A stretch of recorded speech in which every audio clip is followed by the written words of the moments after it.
Well,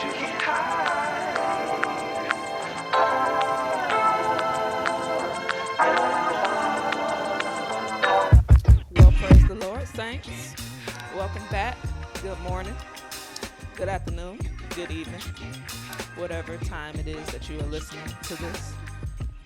If it's a Monday morning, I hope you have a good work day. I hope you have a good work week. It is officially summertime.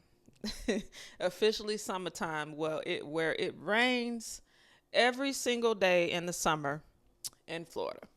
Rains every day, but it's still hot, it's still muggy, it's still sticky, but you can almost guarantee you are going to get some rain every day of the summer, which is crazy to me. But anyway, I hope y'all are having a good day, good morning, good week. You got your caffeine, you got your water, you took your vitamins, whatever you need to do to stay healthy. This is my healthy orange concoction type thing I found at Publix that I drink. This is what I drink before my morning to give me energy because I'm trying to stop. My source of caffeine has always been an energy drink. So to trick my brain, I try to do like a sparkling water in the morning or something healthy with no sugar in it.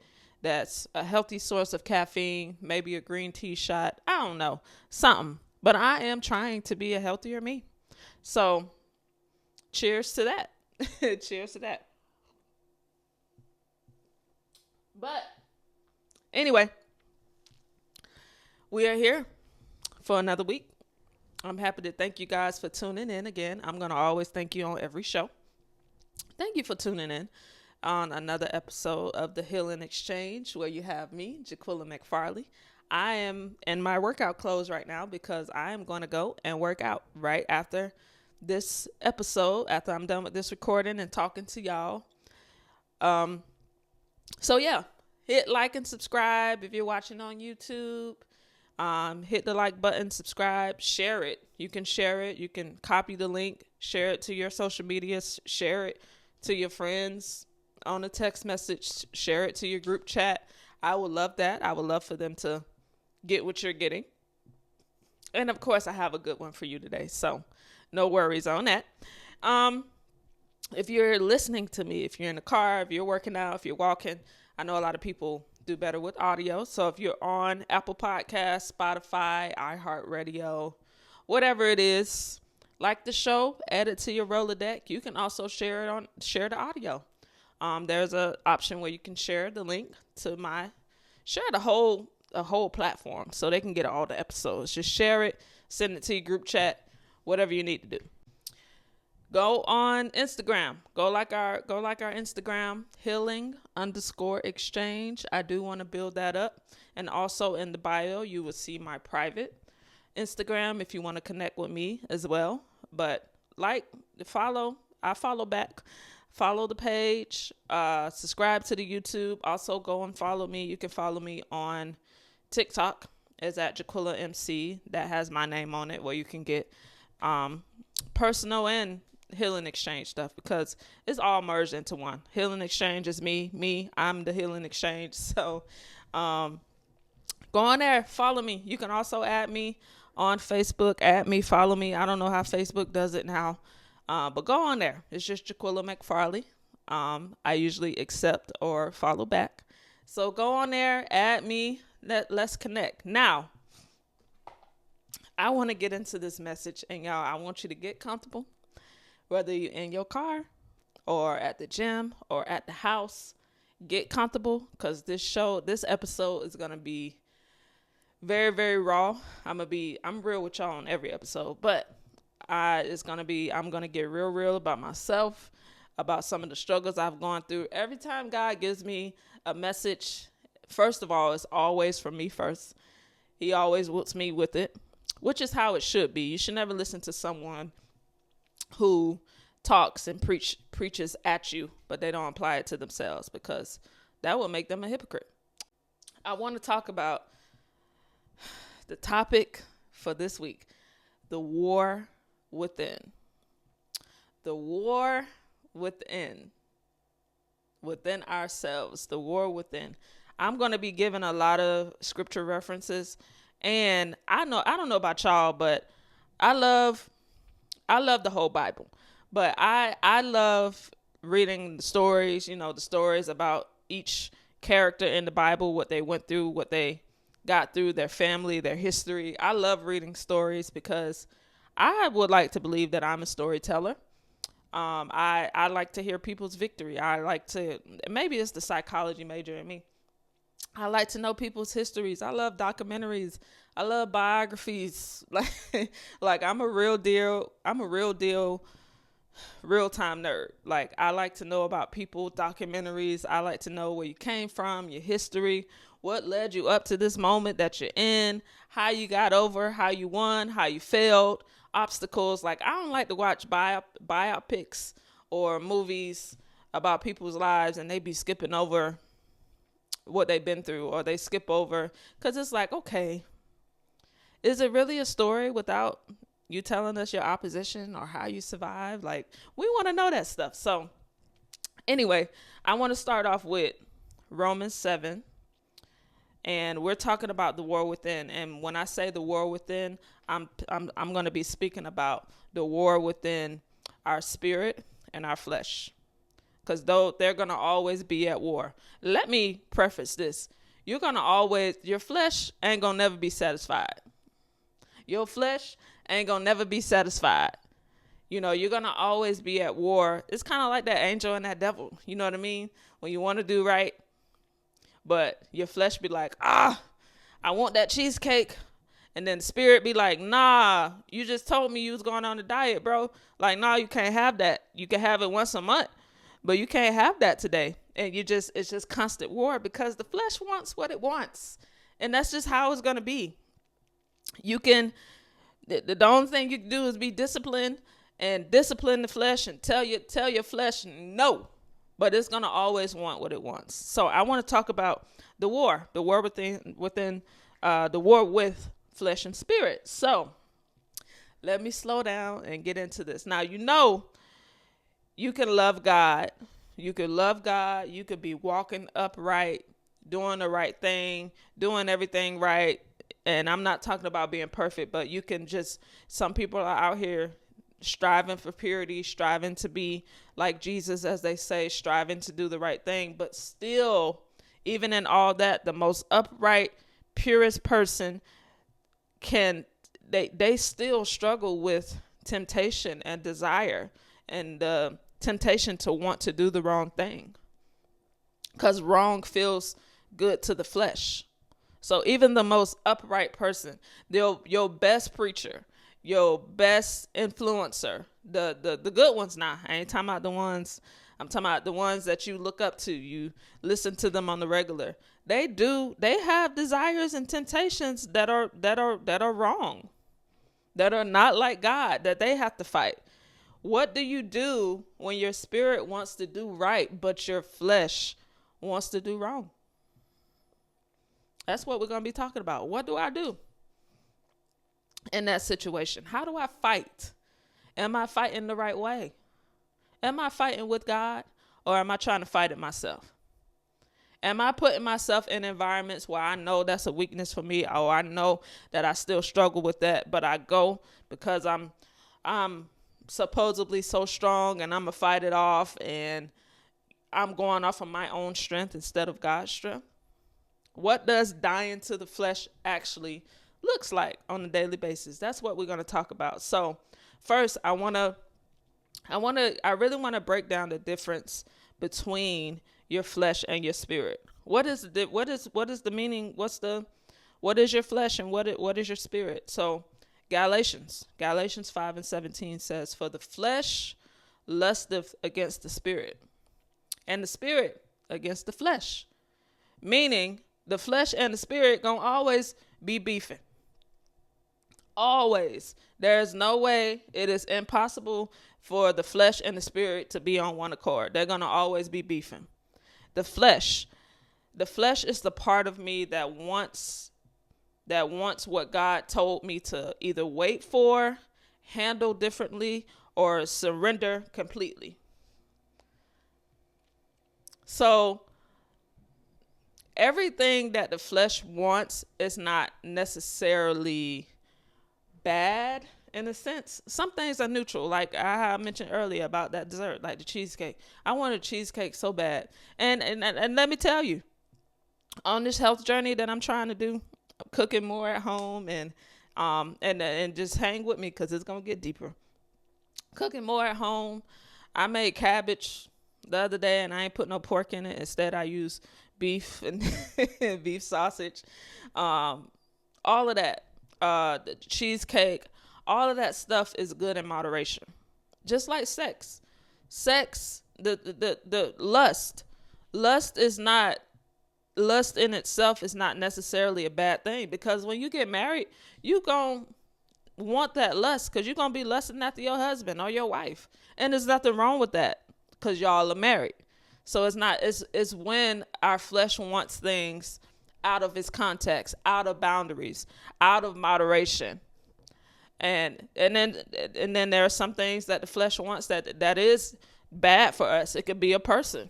You know what I mean? That the flesh wants. It could be out of timing that the flesh wants. And then it leads to consequences. So flesh, that is the part of me that wants what God told me to wait for or handle differently or surrender completely. Matthew 26:41, the spirit now indeed is willing, but the flesh is weak. And some examples of that could be sexual immorality, jealousy, anger. Like our flesh can take us into some dark places. Our flesh can get so caught up in our feelings when we're in our flesh. That's when our feelings speak more when we're in our flesh. That could be, again, sexual immorality, jealousy, anger, selfishness, selfish ambition, drunkenness, envy. It's basically sin, y'all. Basically sin. Now let's talk about the spirit. The spirit, that is the part of a person that connects with God and responds to him. It is the inner spiritual nature that desires God, truth, holiness, and obedience. Galatians 5:16. Walk in the spirit, and ye means you will not fulfill the lust of the flesh. Meaning, the more that we build up our spirit man, whether that's fasting, whether that's praying, whether that's reading the word, saying no to the flesh on a daily basis, surrounding ourselves with positivity, because it could be spiritual and physical. It could be mental. It could be emotional. It's not just reading the word and praying. You have to do work to walk in the spirit, but to build up your spirit, man, and connect with God. That usually comes through fasting and praying. When you fasting is the epitome of telling your flesh no. No, I'm finna turn down my plate because I need to hear from God. Because God speaks to spirit. He don't speak to our flesh. So now that we have the difference, now in your spirit, this is where you feel conviction. Your spirit, this is the part where you want to be intimate with God. You long for God. You desire purity. You seek wisdom. Your spirit wants peace over chaos. It wants obedience, even when it's hard. Your spirit will always connect you and pull on you to connect to God, because God made you spirit. You have God's breath in you.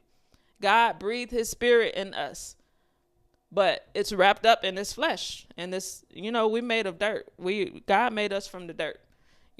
Our skin, earthly flesh is our skin, our body. When we die, flesh, it goes in the grave. The flesh will deteriorate.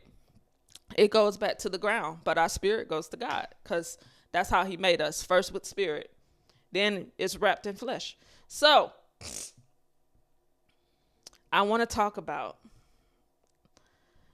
the war with our flesh and our spirit, and how we can fight it, or how we can deal with it, or how we can because it is something that you have to suffer through, especially in the beginning. If you're just getting on this walk and you're just now wanting to be right with God, say you're just now getting saved or want to know more about God, you better know the devil is finna turn up the heat. He finna turn up the heat. When you make a decision that I don't want to do this no more, like, I don't think a lot of people understand, because I don't want to say it saddens me, but it kind of does, because when people come to church and they get to know God and they're babes in Christ, they're just now getting to know them. They are sold this idea, and we talked about it last week. And thank y'all, by the way, for y'all support from last week with part 1 and part 2. I want God, but I don't want church. Y'all really gave some great feedback. I was very proud to see how we helped so many people, and a lot of people are going to give God's bride, the church, another chance. So I was very happy at that. Happy to tears, bro. Happy to tears that people are coming back to God and getting it right and doing it right this time. But number one, first thing you got to understand. Now, what was I on? My tangent? Yeah, I don't like when people come to church and they're sold this idea that, all right, you was out in the world doing this, and that. You getting saved. It is the best decision you ever make in your life. I do want to emphasize that. But it's not stressed enough that this does not mean that everything goes away. You done sold all your wild oats. Because I don't know about y'all. When I was in the world, I had fun. I had so much fun outside doing my thing. The devil wasn't bothering me because I was doing everything the devil wanted me to do. Sleeping with all types of women, older, younger, driving with no license at the club, getting kicked out, fighting, doing a whole bunch of ungodly stuff. Lord have mercy. Thank you for your grace and your mercy. But I had fun. I would never stand up on nobody's platform and say I did not have fun while I was out there. I had so much fun when I was out in the world. And sometimes my flesh be missing it. Like, bro, I want to go out and be raggedy.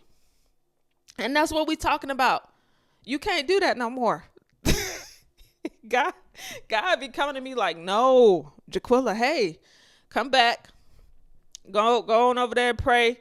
Go to the gym, do something, drink some water, read a book, call somebody, because you can't do that. No, you can't go back out there. You can't be raggedy. Be raggedy with me, but don't go out there back to the club because you don't belong anymore. Even if I tried to go back out there, man, it will be I will stick out like a sore thumb. I will stick out, and you just gonna tell that I don't belong there. You just gonna tell that I don't belong there, and I'm gonna ruin everybody's party because I don't know what I'm doing no more. I don't know how to talk to women no more. I don't even have the same game.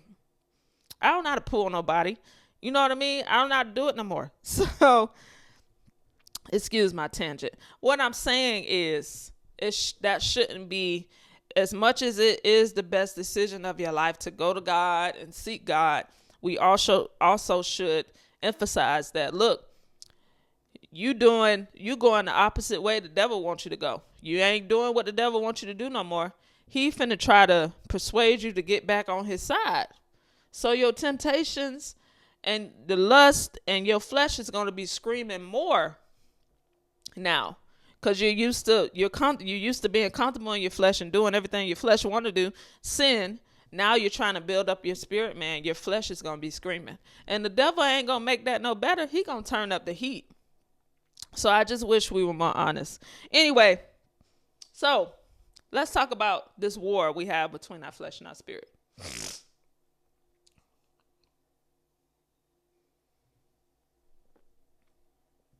First thing we need to know and realize is that, first of all, the fight is spiritual. It's not carnal. Carnal meaning it's not so much here in reality. The fight is spiritual. Again, we are spirit beings. The foundation of us is spiritual. The fight is more spiritual, more than anything. Ephesians 6:12, and this verse is what I always refer to when I'm in a fight between my flesh and my spirit. It says, "For we do not wrestle fight against flesh and blood. Flesh and blood meaning people. But against principalities, against powers, against the rulers of darkness of this age, meaning this dispensation, against spiritual hosts of wickedness in heavenly places. That basically means spiritual oppositions, demonic influences. Like, y'all don't know a bunch of this stuff we be fighting, like in reality, or fighting. I don't want to say in reality because the spiritual realm is reality, but the bunch of the stuff that we think we should be fighting in the physical is we're wasting our energy. And then not realizing the actual fight is spiritual. That's why we lose, because we're fighting. It's like you in a boxing match and you fighting the referee. You fighting the wrong person, and the person that you're supposed to actually be fighting is beating you on top of your head, but you're so blinded and fighting the wrong person for whatever reason. This boxer is tearing you up, punching you, knocking you out, KO, because your energy and your prayers and your fight is directed at the wrong. It could be the wrong direction, the wrong environment, the wrong person. We don't fight people, y'all. Remove faces. Like, we don't fight people. Yes, the devil uses people. The devil done use all of us. The devil done use me a lot of times. While being saved, I let the devil use me. But when you remove people from that and know, like, know what? The devil is using this person. This is the devil trying to get to me through this person because I care about this person, or this person is my ex, or this person is a family member. Like, the devil know who to use to get to you. Because you got certain people that really can flip that switch and push your button. I have a few of them. They can really get to you, and the devil knows all of this. And he will, if that person allows it, he will use that person to say something or do something on the wrong day. But you have to not focus on that person saying, oh, you gonna do this to me after what we've been through? Like, no, you have to really be in tune. Like, no, this is spiritual. The devil is using this person. Let me go fight another way. Let me go fight in prayer. Let me take some space. Let me get some distance. Let me shut this argument down. Because this is not the problem. This is spiritual. Let me go in my prayer closet. So the fight is spiritual. Now, y'all, I want to tell y'all a rendition of a story in the Bible. Samson and Delilah. I was stuck on this story for a couple of days. Now, when you read your Bible, you got to really read it and put yourself in it. You have to pretend like you a fly on the wall when you in these stories. Because if you don't and you just read it in surface level, it's like, I don't think people really believe, not all people, but just hear me out. I don't think people really believe like the stories in the Bible. Like, for a while, I didn't believe it, to be honest with you, because it's like, okay, we grew up, we believe in God because our parents told us to, not because we actually believe. But we believe in God because that's just how we grew up. That's traditions. Like, some of this stuff, I was talking to my best friend. My best friend just had a newborn baby. And her mom, like, we was talking about our parents and, like, how her mom is, like, coming over and doing a whole bunch of stuff that just be like, why are we doing this? Like, they told us if we sweep the broom, if you sweep your feet with the broom, you got to spit on it, or you're going to have like bad luck or something.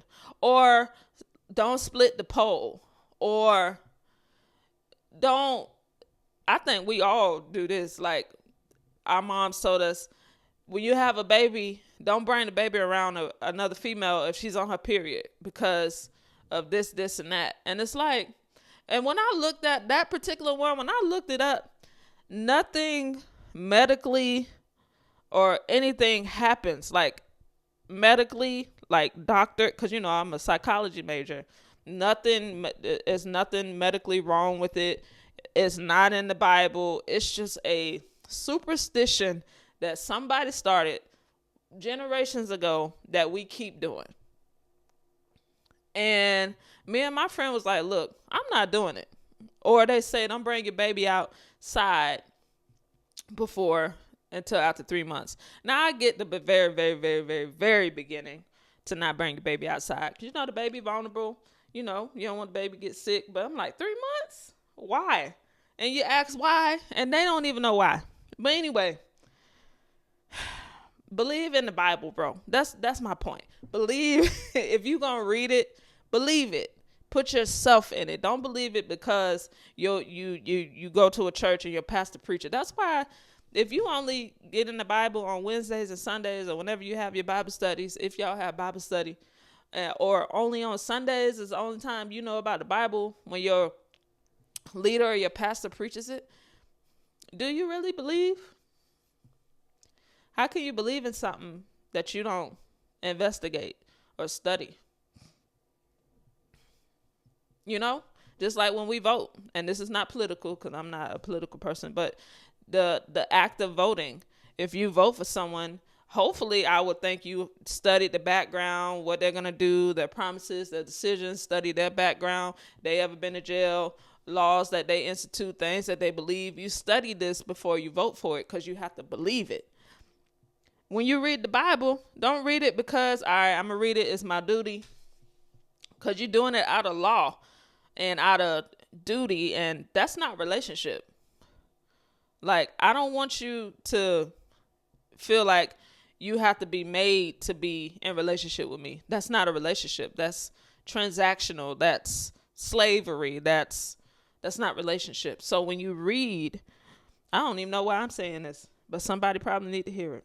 When you read it, even if you don't understand it, first invite Holy Spirit. Hey, Holy Spirit, what you want me to read, where you want me to start, because everybody just says, hey, start in Genesis. Just start in Genesis and just keep reading.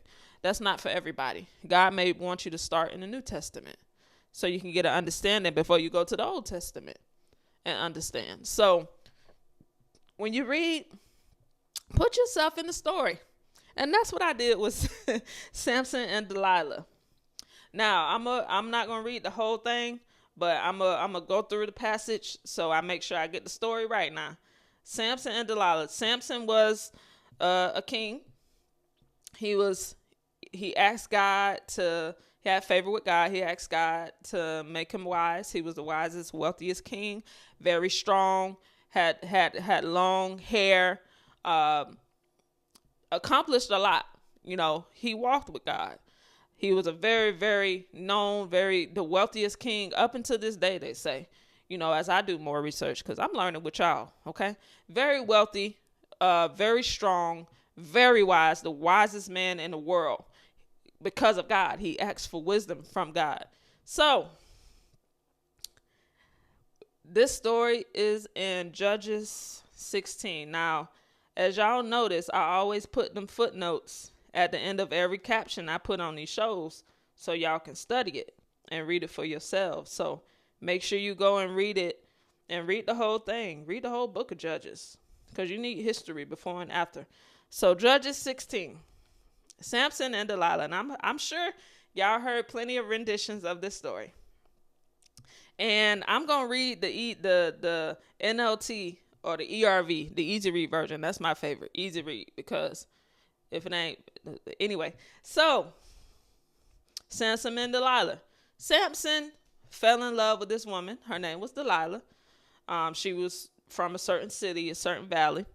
So, Samson, as a king in general, even as a president, if you think about it, you're gonna always have if you were a king or if you are the president, like the president of the United States, there's always gonna be enemies. You're going to have allies and you're going to have enemies. So Samson was the king. He had enemies, and the Philistines were one of his enemies. So he sees Delilah. He fell in love. The rulers of the Philistines, his enemy, went to Delilah. They conspired against Samson because they wanted to kill him. So they go to Delilah and say, hey, we want to know what makes Samson so strong. Because again, Samson was strong. Okay, a strong man, wealthy, wise. They wanted to try to trick him by going to Delilah, the girl that he fell in love with, and like, hey, we basically want you to lull him to sleep and like deceive him and put your sauce on him and give us his secret to what makes him weak. So Delilah, and they offer her money. So Delilah took the money. This heifer done took the money and was like, all right, I play the game. You paid me off. All right. So 28 pounds of silver. I can't remember how much that was. But anyway, so Delilah said to Samson, hey, you know, again, now, the Samson in love. Now, you know how it is when you're in love. Like, this is you putting yourself in this story. You in love, and don't love make you do some crazy stuff, some dumb stuff. Like, I was thinking, like, I done did some stupid, like, blatantly dumb stuff. Like, I would never do if I was in my sober mind. Because, you know, being in love is also you not being in love with the wrong person or being swoon or whatever. They call them love spells now, which I detest. I hate, because how dare you put love with spell and make it a love spell. So all of that is you not being sober. Like, people, when they read be sober and vigilant, they always think about drugs or alcohol. Like, no, you can be high off of food. You so full that you're not sober. You ate 2 plates of spaghetti and bread, or you can be in a delusion in love with someone that's not for you. You're not being sober. This person is consuming your mind. You're not sober. So he's consumed with Delilah. He in love. Delilah says, hey, tell me what makes you so strong. Now, when somebody asks you that question up front, you should already have an indication like, nah, what you up to? Like, why you want to know what makes me so strong up front? What about my favorite color? What about my favorite food? Or you ain't even asked me about my family history or nothing like that. Can you at least let me take you out on a date? You automatically want to know what makes me strong. So she said, what makes you so strong? How could someone tie you up and make you helpless? So I'm reading this and I'm like, come on now, Samson. She blatantly telling you that she up to something. But this man is so in love, he answers and tell her, well, someone would have to tie me up with 7 fresh new bowstrings. Now, keep in mind, y'all, you can't read the Bible with an American mind. Bowstrings was a thing back in that civilization. This was thousands and thousands and thousands of years ago. So you can't be an American and read the Bible. Don't think about what we got now. The world has evolved, of course. So he's like, yeah, if he in love, he drunk in love. Drunk in love. I'm sorry. So he says, what was that for? My head.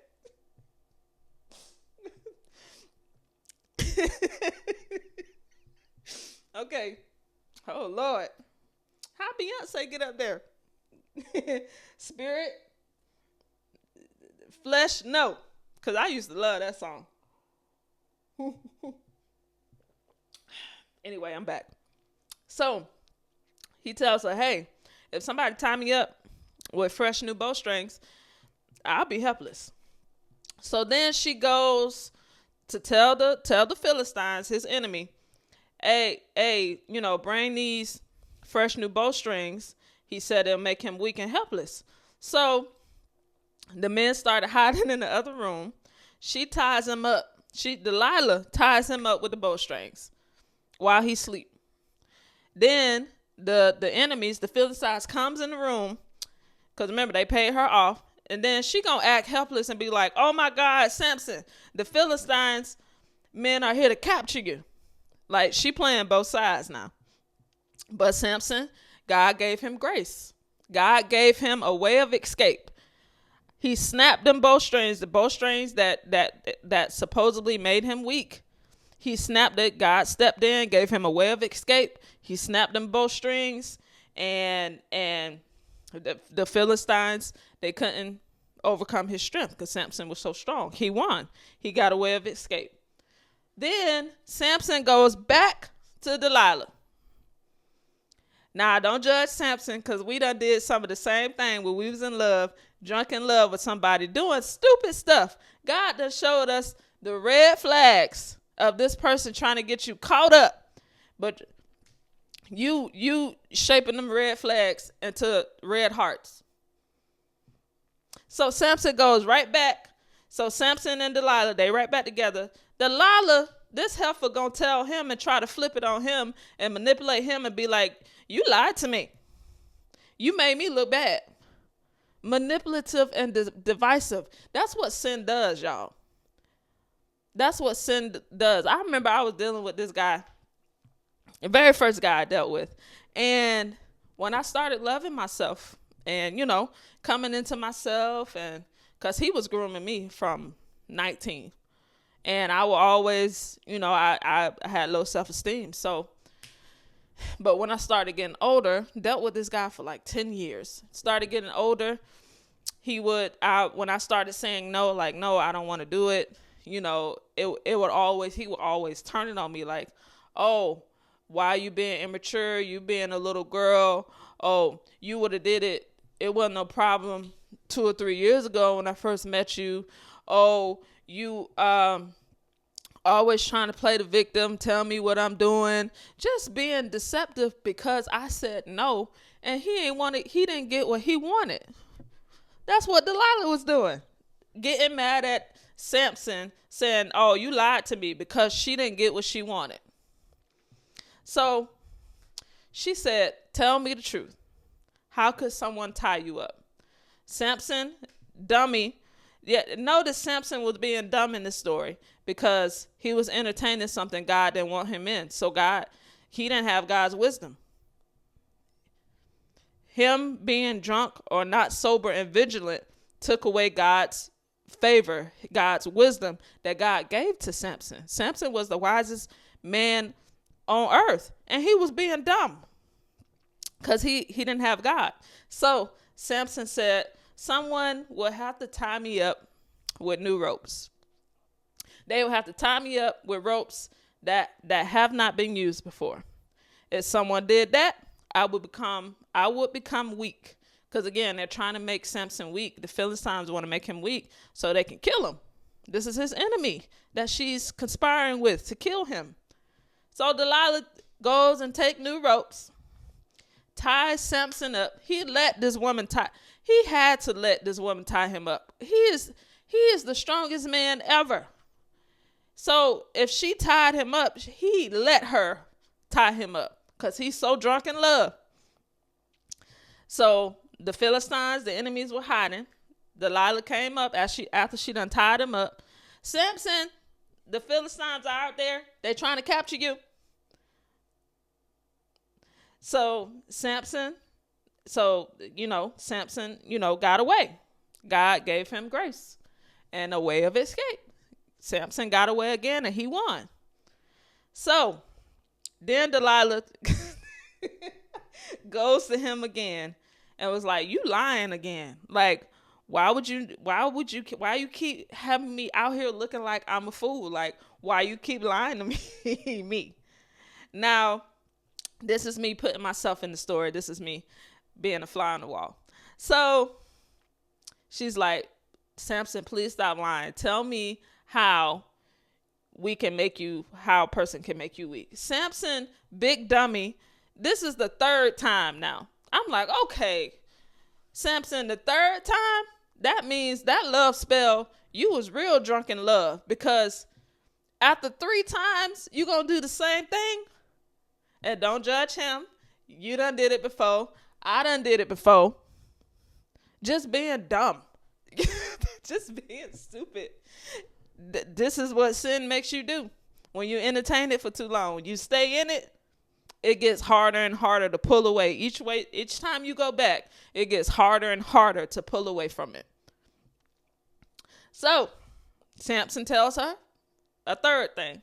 If you use the loom, the loom, I think that's like a piece of fabric or something, weave my 7 braids of my hair on my head, tighten them up with a pin, I'll become weak. So Samson goes to sleep, y'all. Delilah, this heifer goes, and he told her though. He told her the secret, tied up his braids, did whatever, fastened them up, then gonna play both sides again. And I'm at first I'm reading this, I'm getting mad because I'm like, come on, bro. How can you not see that? But when you're not in the situation, that's why people shouldn't judge other people's situation, because outside looking in, yeah, you got a lot of advice. You got a lot of wisdom. But if you ever been in Samson's shoes where you were so in love with someone that you would put yourself in harm's way several times, that you don't know that feeling. And you're so tied up and blinded in that type of toxic love that you really don't see. You really do not see. So he goes to sleep. She do it. Samson, they coming again. So Samson escapes. God gives him a way of escape again for the third time. The third time. Then Delilah says to Samson, she turned up the heat this time, like, how could you say you love me when you don't even trust me? Like, heifer, how could you say you love me? You refuse to tell me your secret. This is the third time you made me look like a fool. This is in the Bible, y'all. So the Bible says Delilah nagged Samson. So Samson didn't give her the secret this time right away. I want to infer, or I would think, now I'm not, because you're not supposed to add to the Bible. You read it for what it is. Being that it says that Delilah nagged him to death day after day, nagged him so much to death that Samson eventually told her. So that tells me, I will infer that Samson kind of caught on a little bit, like, nah, each time this happened, let me try to get away from her, you know. But she nagged him to death. That's what sin would do. That's what the devil would do now. The devil, I told you, he gonna turn up the heat. He gonna turn up the heat. Nag Samson to death until he eventually succumbed to it, and he told her. He said, I have never had my hair cut. I was dedicated to God. So previously, years before, Samson's parents dedicated him to God. When he was born, God gave Samson's parents instructions. This is before, you got to read. And told them, hey, don't ever cut his hair. Or if you cut his hair, he's going to lose his strength. That was their covenant with God, with Samson when he was a baby. So Samson never cut his hair. So he tells her the ultimate secret. He tells her what would separate him from God. This is symbolism now, y'all. This is what will separate me from God. This is guaranteed for me to lose my strength. If you cut my hair, I was dedicated to God before I was born. If someone shaved my head, I would lose my strength. I would become as weak as any other man. Delilah saw that Samson finally was telling the truth. She sent the message to his enemies, the Philistines. She said, hey, give me another chance, come back again, because, again, they gave her this money. And I would imagine if she ain't come through, they probably was going to kill her. If hey, I gave you this money to deliver and you ain't deliver, they probably was going to take her out. So Delilah told him, hey, come back again. I got it. I promise. I swear to God, I got it. So Samson told me everything. So the Philistines came back. They brought the money because they hadn't, given it to her yet, that they promised to give her. Delilah she lulled Samson to sleep. Y'all know what lulling somebody to sleep is? You ever had the best sex of your life? Like this man I dealt with for 10 years, knew my body, knew me emotionally, but was so terrible for me. And I told y'all, I'm finna get real now. I'm gonna give you time to tell the children to close their ears if you're around your kids or whatever. Now, your teenagers need to hear this. But one moment, please. I'm gonna give you a little time because I'm about to get raw. All right, we back. So she lulled this man to sleep. Meaning they had to sleep with each other. She got him. She put him to sleep. That's why y'all. First, let me just put it in my backyard. This man that I dealt with for 10 years, he knew my body. He knew me emotionally. This talk me through it era is so dangerous. Because if you laying down with someone that's not your husband or your wife, and y'all like to play these foreplay games and talk me through it, and you know what I'm talking about, talking me through it, calling them daddy, calling them all types of names, whispering in their ear of affection. Y'all know all of those are love spells. The Bible says there is life and death in the power of the tongue.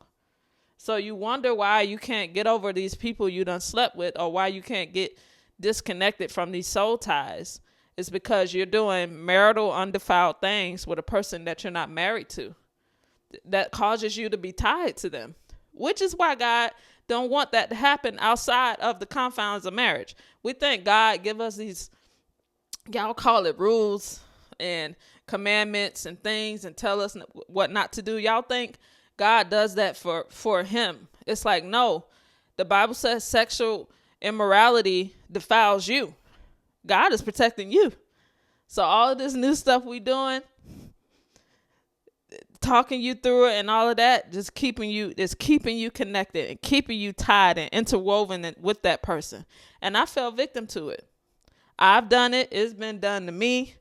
That man or that woman sex you so good to where you drunk in love, you ain't sober no more, you making dumb decisions, or you surrounded your life around this person because you want them in your life. You've made them your God. You've made them your idol. Let's continue. So Delilah lulls that man to sleep. She put him to sleep. And while his head was laying on her lap, then she called in a man to shave off the seven braids Samson had in his hair.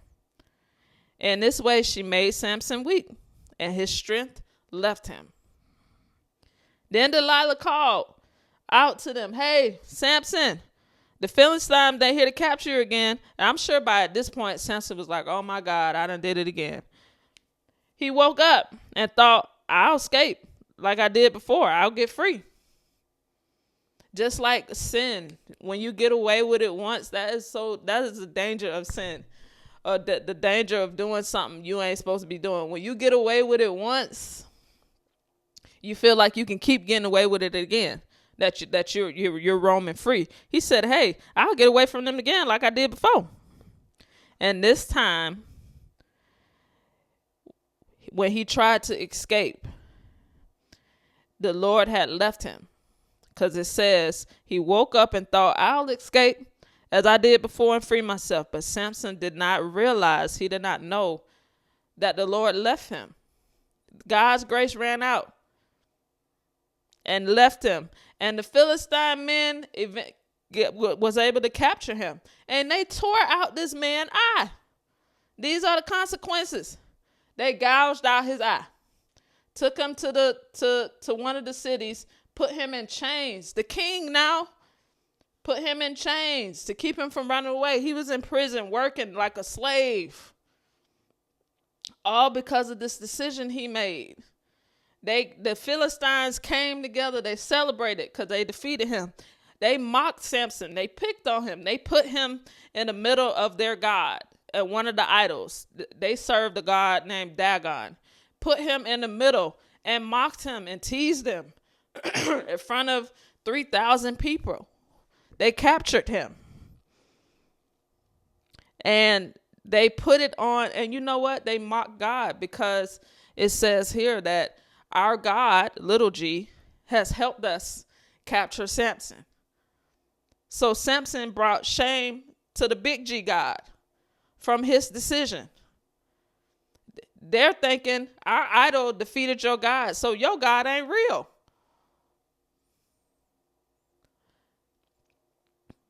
Imagine that. Your witness being tainted or completely destroyed of the God you serve from the decision you made. Or imagine that feeling of God leaving you. I've had that feeling a few times, and it's a terrible feeling to feel like God is not with you or God has left you. You feel like you're in a den with a bunch of wolves. You're in the woods with a bunch of lions and you're prey because God's protection has left you. And sadly, this story didn't end well. Y'all thought a lot of these stories don't end well. God is still gracious and God is still merciful. But sometimes God's grace runs out. Samson had to be in prison until his hair grew back again. And when his hair started to grow back, he got more of his strength back, and he was able to lift some of the pillars and kill most of the Philistines. But he had to wait for his hair to grow back. How long you think it take for our hair to grow back? My little piece of short hair. Then after he defeated them, he died while fighting them. So Samson said, hey, if I'm going to go out, I'm going to take y'all with me. So he lifted up the columns, took the Philistines out, but he died with them. That didn't have to be his story. That did not have to be his story. Over one woman he done fell in love with that he wasn't supposed to be, he wasn't even supposed to be over there. I say that to say, the fight is spiritual, y'all. Now, I ain't saying this to say your flesh ain't gonna rise up, because it will. I'm just trying to get you to, when it does rise up, get you to be in a different perspective and a mindset so that you can win more than you lose. This is the mindset. It's me versus me. It's me versus me. Instead of fighting or waging war or putting faces on what it is or fighting people or fighting, like, you know, for example, for me, I had a few trolls come as soon as this show started, and I've been tempted to fight back and forth and wrestle back and forth online, social media, even those things. You don't fight against flesh and blood. The war is with you. It's spiritual. That's the devil trying to get you to get out of character. If you see things as spiritual instead of so much physical and carnal, you will win the war more. It's not your ex. It's not your family. Betrayal, whatever. It's not them. It's the principalities. There's a war going on in the spirit realm. Always. As soon as you make the decision to live upright with God, the devil is going to turn up the heat. He's going to try to get you to get back on his side. That's his job. So don't get mad. I stopped saying, because I used to say this all the time, like, if it ain't one thing, it's another. It's going to always be that. Truth be told, it's going to always be that. If we're living, as long as we're living in this world, the devil is going to always send one thing or another. You just have to get used to it. The devil can use people, places, and things to distract or detour you, but you have to recognize it. That's one of the biggest issues we have. We're not aware. We don't recognize when it's the devil or when it's a spiritual thing. Second, number 2, be holy, not perfect. Be holy, not perfect.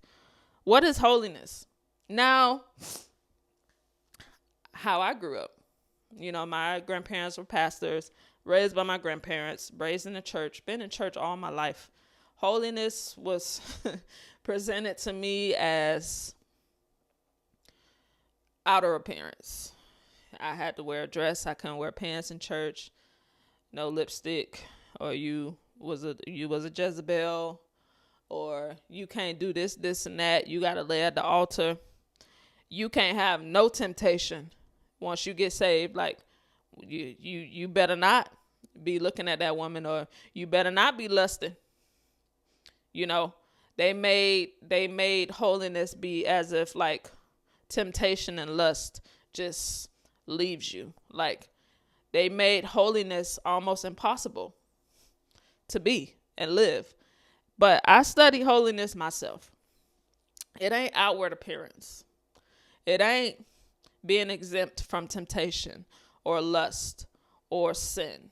It's holiness is not you never ever sinning again. This is what holiness is when I looked it up. Holiness is being set apart for God, being set apart for God in your heart, mind, body, and lifestyle. Being set apart. Everybody else is blue, you're white. Being set apart.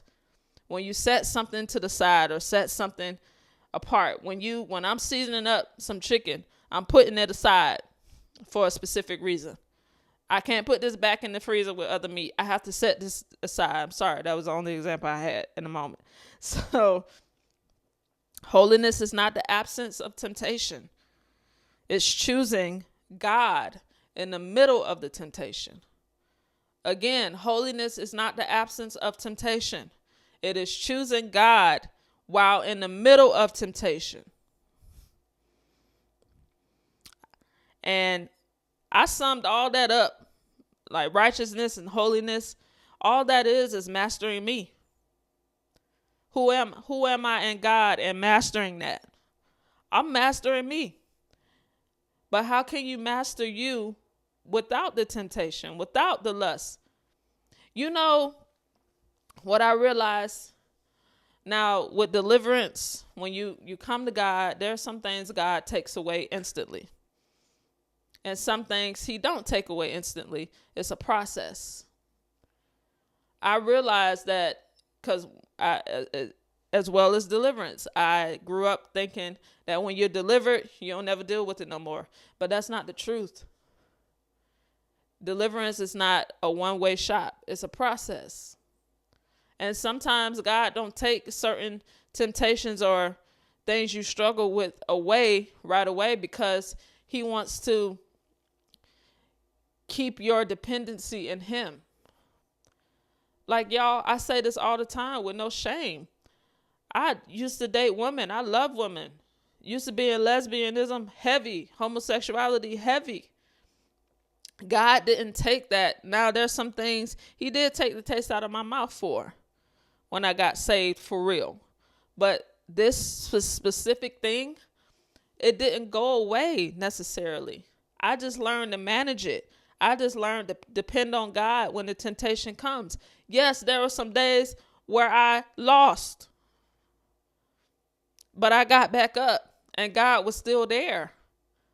Does that mean I'm not delivered? No. That means my deliverance is a process. I'm going to always, that's why we can't make our feelings an idol, because I'm going to always have that feeling. I'm going to be tempted by a woman. But it's a thing of, and that's my next point, I want to, but I have to choose not to. I choose not to. I want it though. And you have to be honest with God, because he know anyway. He know you want that. He didn't take it away from you on purpose. He wants you to depend on him. He wants you to be vulnerable and open, because some of our struggles, it's a process, because we have to help other people that deal with this, whether publicly or secretly. He uses us as an example. Sometimes we go through that struggle so he can get the glory out of our lives. So no, my struggle didn't just go away. I'm still tempted, but I still strive and live holy. I still am delivered, because I include God in the middle of my temptation. I want to, but I choose not to. You have to master yourself. You have to be obedient when temptation presents itself. You have to surrender your desires to God and ask him to help change and match your desires to his desires. You have to, when temptation comes, you have to really be aware. Is this conviction or condemnation? If you're in condemnation, that comes from the devil. Conviction, being convicted, is a sign that God is with you. He is convicting you. He chastises whom he loves. Allowing God to transform your heart. Choosing purity, even in private. Living differently because you belong to God. That's what holiness is. Living differently, being separate. I want to, but I choose not to. That's the third point. Romans 7, 18 through 20. This is what, I think this is Paul. If I'm not, please forgive me if I'm wrong. Paul said, and I know that nothing good lives in me. We are not perfect people. We are flesh. That is in my sinful nature, my flesh. I want to do what is right, but I can't. I want to do what is good, but I don't. This is his flesh he's talking about. I don't want to do what is wrong, but I do it anyway. But if I do what I don't want to do, I am not really the one doing wrong. It is the sin, it is the flesh living within me that does it.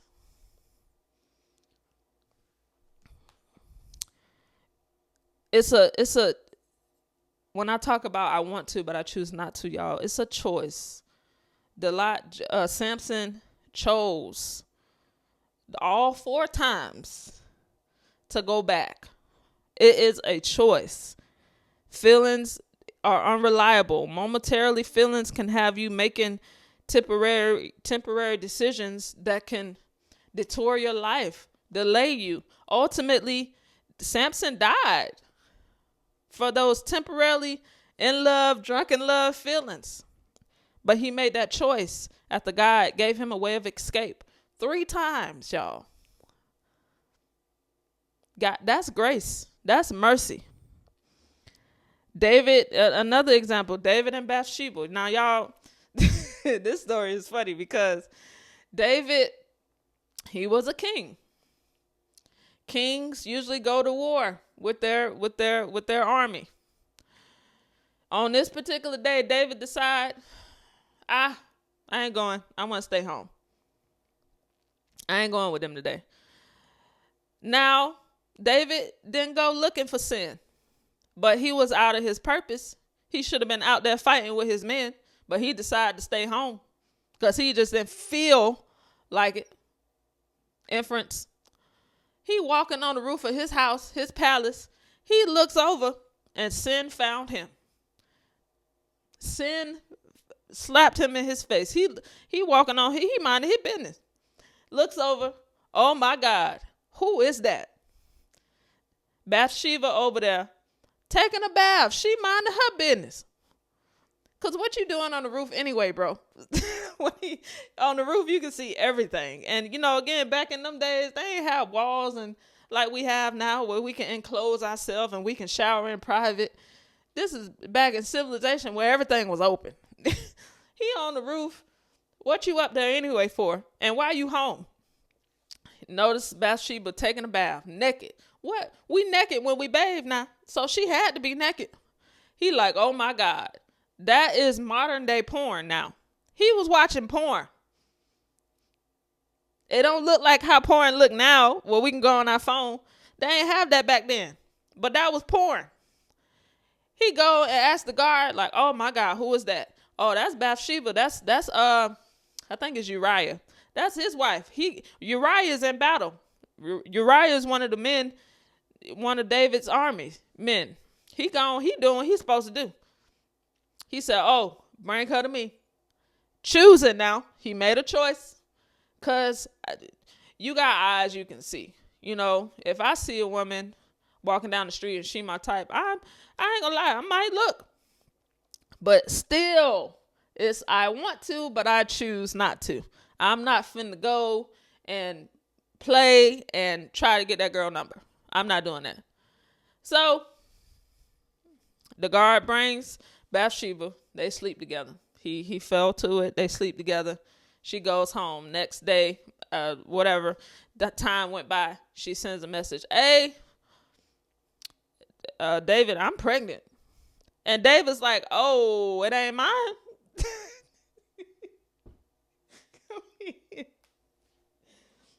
David was one of God's favorite, y'all. This was a man of God.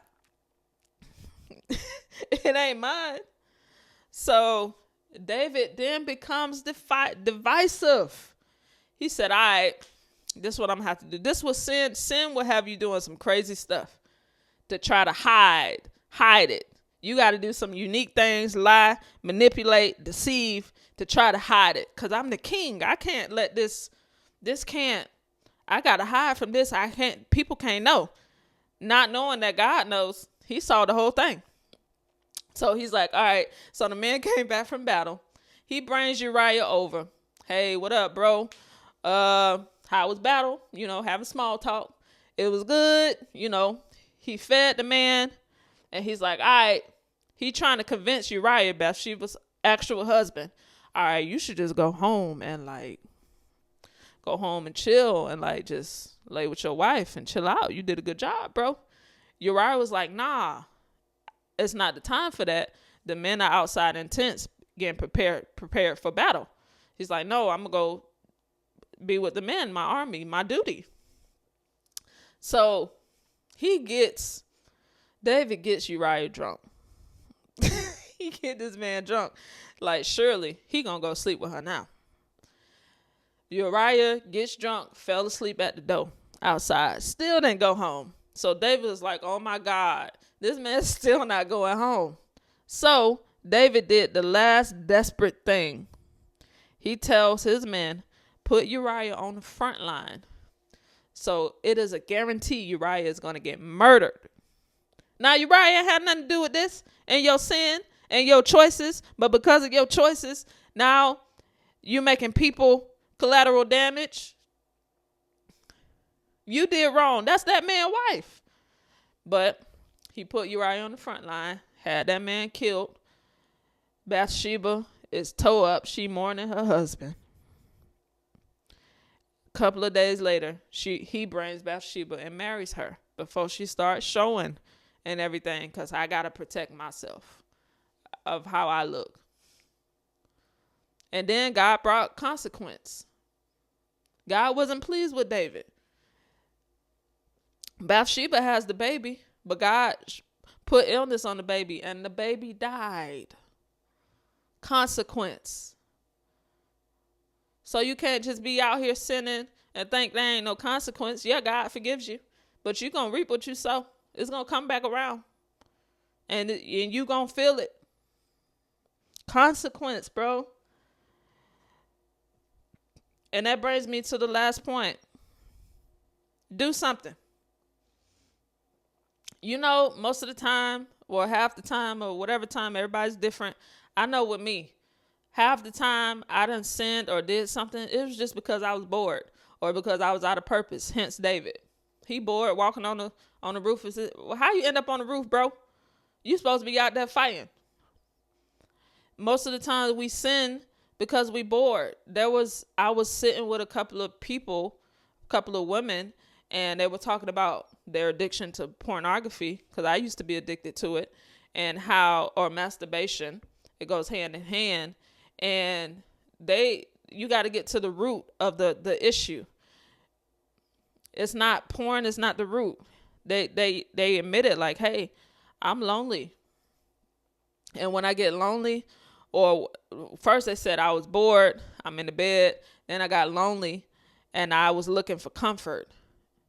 And they weren't even horny. They just got on porn because they were lonely and wanted comfort and wanted to feel good and masturbated. But they weren't even horny or even thinking about that. They were bored. And boredom led to loneliness. Now they thinking about their struggle. They're not in purpose. You got to do something. Go serve. Go do something. Sometimes we fall into temptation because we are bored. Get proactive. Get around community more. Reach out to friends for accountability. It's going to take, I always say this. I've said this in past seasons. It's going to take more than you to fix you. It's going to take more than you to live this life in purity, holiness, whatever you want to call it, with God. It's going to take more than you. God gives us community. God is a community. Father, Son, Holy Spirit, Trinity. God is a community. It's going to take more than you to fix you. And I want to tell y'all a personal thing because every time it's just like that. Whenever I have a message or God gives me something for me, and then to y'all, I always get tested with the issue of what I'm about to speak to make sure I have applied it to me. If I fail the test, more than likely I'm not going to tell y'all. Or if I fail, I'll tell you. Not that I won't tell y'all that I failed, but I'm not going to preach or say or teach on something that I have not gotten myself. So all last week, I was missing this man. Remember that man I mentioned that I was on and off with for 10 years? I was missing this man. And not that I wasn't in purpose or anything like that. I was just, my flesh was really screaming louder than it should. So I'm missing this man. And I'm not necessarily putting myself in position or being idle. It was just the devil tempted me. Sometimes you don't always have to do nothing to be tempted. You're just going to be tempted. That's just what it is.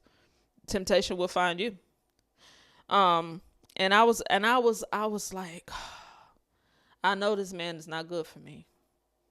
I know he's not good for me, but he feels so good in my flesh. And I was about to reach him, but instead I reached out to my accountability, to my friends.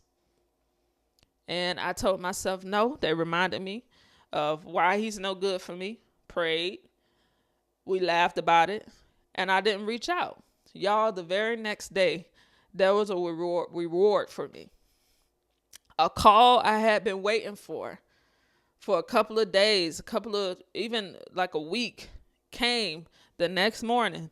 And I had to go, and I got this opportunity that I had been waiting for. An opportunity for another stream of income, y'all. Opportunity that I've been waiting for, that I've been praying for. Now, suppose I had called that man the night before, because it was the night before when I was about to call him. He would have came over late, got me drunk. We would have slept together, and I probably would have missed that phone call the next day because I'm so hungover. I'm so tired. I'm so depleted of energy. Because when you sleep with someone, your spirits, y'all know that, right? So I'm so depleted. I feel so condemned. I wouldn't have answered that call, and I would have missed that opportunity, and I would have missed that interview. So the reward for obeying God, the reward for telling your flesh no, there is a reward. God is pleased. And your story may not look like mine. Your tests and your trials may not look like mine. But what I'm saying is, and I'm not saying you won't lose some days, because it happens. But the goal is to build up your spirit man more than your flesh, so that when it comes up, because it will come up, you have a battle plan that you will win more than you lose. But it's always going to be a fight, y'all. Once you know that and get that in your mind, you kind of get used to it. Until we get to heaven, it's always going to be a war between our spirit and our flesh. Key is we have to feed our spirit more than we feed our flesh. They're both going to be there, but one is always going to supersede the other. And you make that choice of who wins and who loses. What wins and what loses. It's your choice. But do it with God. Be honest. So, I love y'all. God loves you, of course. I'm going to see y'all next week. We're going to keep going deeper. And I want to say this, now that you know better, you got to do better. All right? I love you.